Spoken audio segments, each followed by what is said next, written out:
జిల్లా సమీకృత కార్యాలయాల సముదాయంలో తెలంగాణ ఈఆర్సీ రోజు బహిరంగ విచారణ సభ నిర్వహించింది.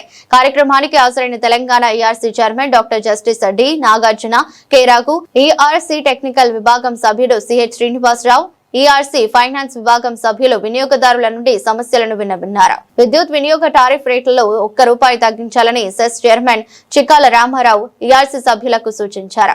సెస్ ను రాబోయే రోజుల్లో లాభాల బాటలోకి తీసుకెళ్లేందుకు సహకార సభ్యుల సహకారంతో కృషి చేస్తానని పేర్కొన్నారు. వస్త్ర పరిశ్రమకు సంబంధించిన బ్యాక్ బిల్స్ బకాయిలు ప్రభుత్వ కార్యాలయాల బకాయిలతో ఇబ్బందిగా మారుతుందని వెల్లడించారు.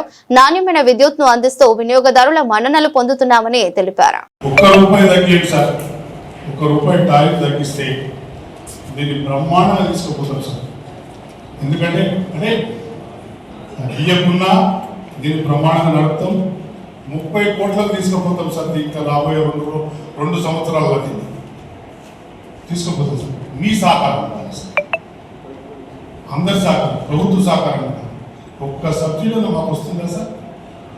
ఒక్క సబ్సిడీ కూడా మాకు ఇస్తలేదు సార్. అప్పటి నుంచి ఇప్పటి వరకు వైఎస్ రాజశేఖర రెడ్డి గారు ఉన్నప్పుడు ఎప్పుడు సబ్సిడీ అప్పుడు వచ్చింది సార్. పవర్లు 2009 తర్వాత ఇప్పటి వరకు మా పవర్లు సబ్సిడీ వస్తుంది సార్.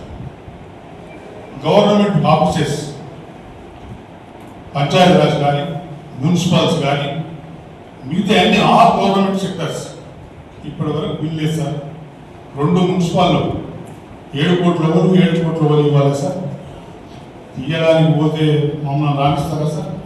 ఎవరు కానీ మా ప్రయత్నం బ్రహ్మాండంగా చేస్తుంది. మా పాప ఎక్కడికక్కడ కలెక్షన్ చేయాలి, వసూలు చేయాలి, ఖచ్చితంగా దీన్ని ముందు తీసుకుపోవాలి, లాభాల పాటలు నడవాలి. అవి ఉంటాయి కదా సార్, కొన్ని ఇబ్బందులు ఉంటాయి. ఆ ఇబ్బందులను దృష్టిలో పెట్టుకొని నడవాల్సిన బాధ్యత ఉంటుంది కాబట్టి ఆ సిస్టంలో పోతున్నాం సార్. లేకపోతే దీన్ని ఏంటి సార్, బ్రహ్మాండంగా డబ్బులు ఉంటుండే మనమే పవర్ కొనే సిస్టంలో ఉంటుంటుంది.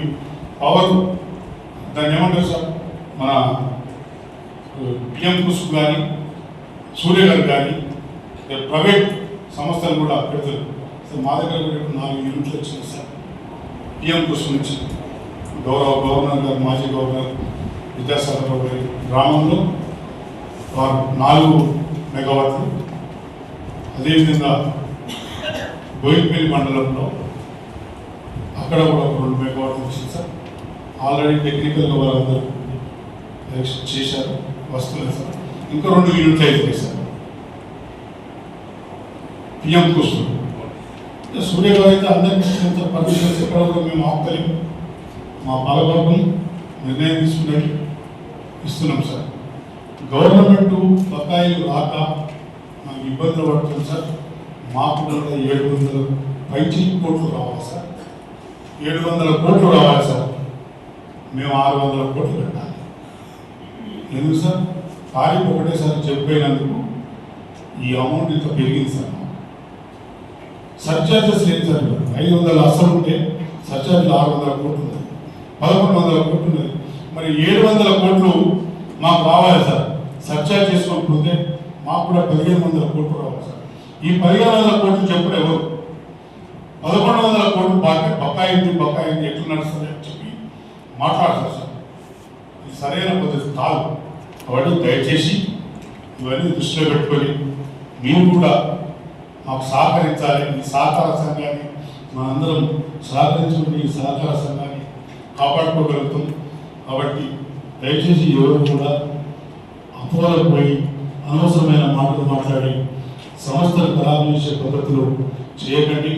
పేపర్లు రాస్తారు, ఆరోపణలు అనేది వస్తాయి, నిరూపించండి.